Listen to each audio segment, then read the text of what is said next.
Metal Gear Solid 3 Snake Eater was developed and published by Konami. With an original 2004 release, Snake Eater, despite being the third numbered entry, is chronologically the first game in the series, and serves as a prequel to the Metal Gear franchise.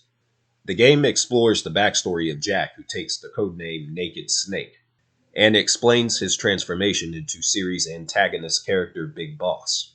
Although the first 5 games in the series, which starts with MGS3 and ends with MGS5, explores the backstory of Big Boss, it's this entry that properly explores the character himself versus later entries that explores how various organizations Big Boss is responsible for are established within the series. So, what is Metal Gear Solid 3? This game is basically Hideo Kojima's vision for a 007 game. And I mean more so than any other Metal Gear game. From various elements of its story to similar character archetypes and story themes, this game is basically the quintessential James Bond equivalent of a Metal Gear game. This is further emphasized by the game's main theme song, which feels like it was plucked from a 007 movie that was never made. Certain characters serve typical James Bond tropes, like the Eva character basically being a typical Bond girl. That character in particular being most similar as a mix between Michelle Yeoh's character Wai Lin in Tomorrow Never Dies and Eva Green's character Vesper Lind in Casino Royale. These similarities with the 007 franchise are not a coincidence, considering Hideo Kojima himself has cited the 007 movies as being his main influence for the Metal Gear franchise, and the theme song for Snake Eater was derived from musical themes from the openings and soundtracks from the James Bond films. Considering that Metal Gear is a series that emphasizes tactical espionage action, a tagline literally thrown into the logo for these games and incorporates stories about solo infiltration, secret missions whose importance result in the fate of the world being decided, it's pretty clear that 007 is a major influence of the series.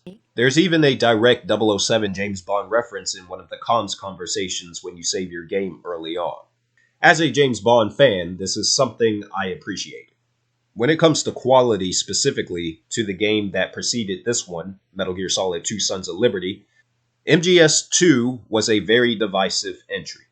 The main point I was making in my retrospective is that Metal Gear Solid 2 was a good game, but it was a bit overrated. Just to count some of the game's pitfalls. MGS2 had some annoying camera problems because the camera was fixed and couldn't be adjusted at any point. The main setting for the game being this enormous cleanup facility was very strange as well, considering it felt too limiting a location to make an entire game out of, and there were issues with persistent backtracking with a confusing layout to boot. None of the bosses in the game were particularly special or stood out as different from the rest of the pack. To make things worse, the story was plagued with ridiculous characters like Fat Man, Vamp, or Fortune, who just simply didn't fit the theme of the gameplay. To top it all off, the bait-and-switch character change from Snake to Raiden felt cheap and forced. By comparison, Metal Gear Solid 3 suffers from almost none of these issues due to a few major improvements. The camera in MGS3, which I'll come back to, is greatly improved. The player can now switch from a fixed camera to one where they're in full control of it, giving greater perspective of the level they're playing through like a normal game. The characters, by large, are better written, serving key points in the story without coming off as ridiculous, annoying, or both. This too applies to boss characters from the Cobra unit, whom despite having these supernatural powers, these characters fit the theme of the story and don't come off as silly. It also helps that the boss fights, most of them anyway, are engaging the play, but more on that later. The game doesn't have any strange twists or forced themes that brings the writer's competence into question. And it's just a much better game coming off of Metal Gear Solid 2. There's a few key reasons why Metal Gear Solid 3 is one of the best games in the entire series. The jungle setting is absolutely fantastic. For one, it's not claustrophobic like the cleanup facility in MGS2. There's no backtracking. The game constantly is moving the player from one location to the next, so it feels like persistent progress is being made, which is a good thing. There are certain points where it's unclear as to what the player is supposed to do, and I'll get to that briefly. For 2, the levels have some real depth to them. There's environmental traps, there's animals that the player must hunt, there's storage houses that the player can blow up, There's environmental hotspots that the player can use to conceal themselves. It's a very robust setting, but that's only a small part of what makes MGS3 work as a game. Another rather innovative part of MGS3 that works is the food mechanic. So, unlike other Metal Gear games, your health in this one gradually regenerates on its own automatically when you're not engaged in combat. What depletes on its own is a stamina bar. Snake must consume animals, rations, or plants to regain his strength. This mechanic highlights Hideo Kojima's ability to think outside the box.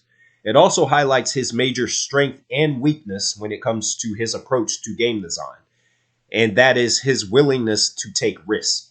The food mechanic works for the most part, mainly because it's not too invasive. You can easily rack up a list of edible items in a short period of time, and make that list stretch throughout the majority of this game's 12 to 13 hour runtime without too much trouble. I will say that where this mechanic stumbles a bit is in the interaction with animals. One of the only hostile animals in the game that will attack you are crocodiles, which are only found in the first few swamp areas at the beginning of the game, only for them to disappear for the rest of the game's duration. Every other animal, which includes a variety of hostile snakes from what I've noticed, never attacks the player. Maybe that's because I took out everything before it got a chance to become hostile, or maybe that's just the way the animals were designed. I'm not sure. It would have been better if there was a bit more hostility with the animals, and maybe that's a change that would be best suited for the upcoming Snake Eater remake. There's also this cure mechanic in which the player must use specific items like bandages and disinfectants to heal certain injuries.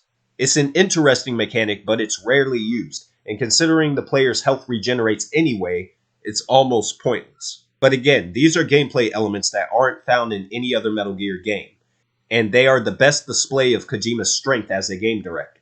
The best mechanic in the game is the camouflage mechanic, where the player can pause the game and instantly switch out a series of camo suits to help them further blend into the environment, making them harder to spot against enemy units. It's a very fun mechanic which is emphasized in the gameplay itself, but it's rather cumbersome since you must continually pause the action to switch out a camo suit, and it doesn't always work as intended. Sometimes, the enemies on screen just seem to have 20/20 vision and will easily spot you regardless of what you're wearing. Now this is the one mechanic that makes a return in MGS4, and it's presented much better in that game compared to this one. Regarding the bosses, MGS3 has some of the best bosses in the entire series. The bosses thematically are far stronger than the ones that were in MGS2. There's different music tracks for each boss, unlike MGS2 that reused the same theme even when it didn't fit the character or the situation. And conceptually, the bosses are just better than this game's predecessor. I will say that the difficulty of the bosses was too easy, and I played this game on normal. I haven't played Snake Eater on its hardest difficulty setting, but I found the bosses to be very simple to dispose of, without much effort, especially once you get the AK-47 and the sniper rifle. When you combine this with the regenerating health mechanic, the entire game just becomes too much of a breeze to get through. It never feels like you're given a proper challenge outside of when you're spotted by enemy units, and even that at times is often easy to re-enter stealth and wait for the alarm to be called off.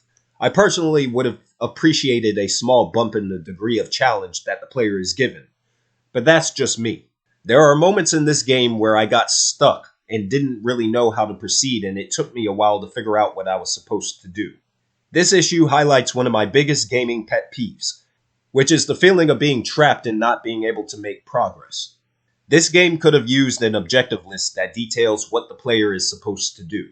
It carries over the issue of the game being overly reliant on the comms mechanic to explain to the player exactly what their objective is. And there's instances where the game will tell you what you're supposed to do, but not how to do it or where to do it.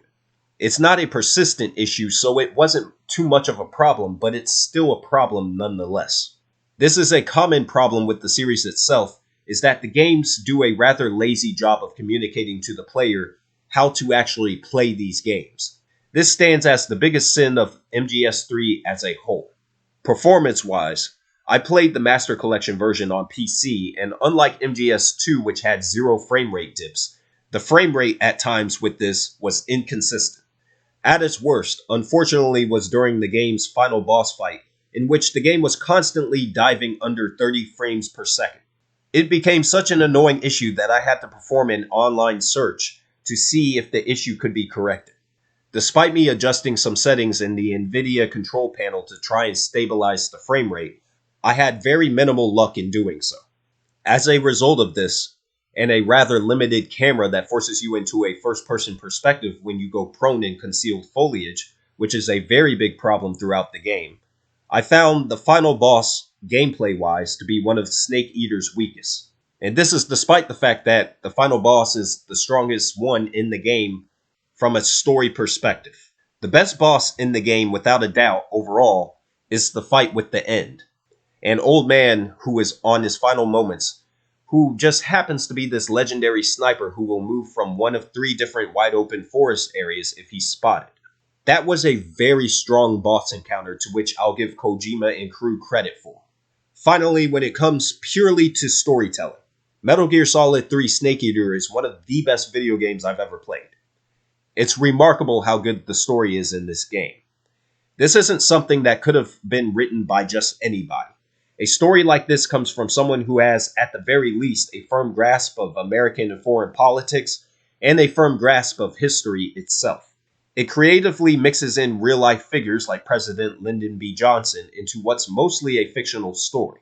The characters are each intriguing, and the main character is given plenty of room to grow into a completely different character by the end. The antagonists are unique, some of which are given hefty narrative weight, and the pacing is about as perfect as it can be. The last act of this game has some of the best writing I've seen in a video game. I'm very curious to see this story updated with the upcoming Delta remake by Konami. Metal Gear Solid 3 Snake Eater is considered to be one of the best games, if not the best game, in the entire series by many, but I'm going to have to disagree.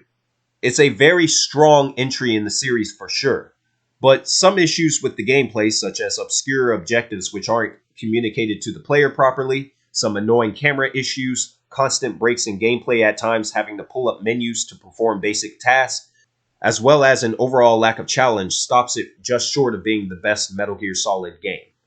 That title is reserved for a different game, and I hope to get a chance to cover that one when the time is right. There'll be no one else. Crime, it's the way I fly to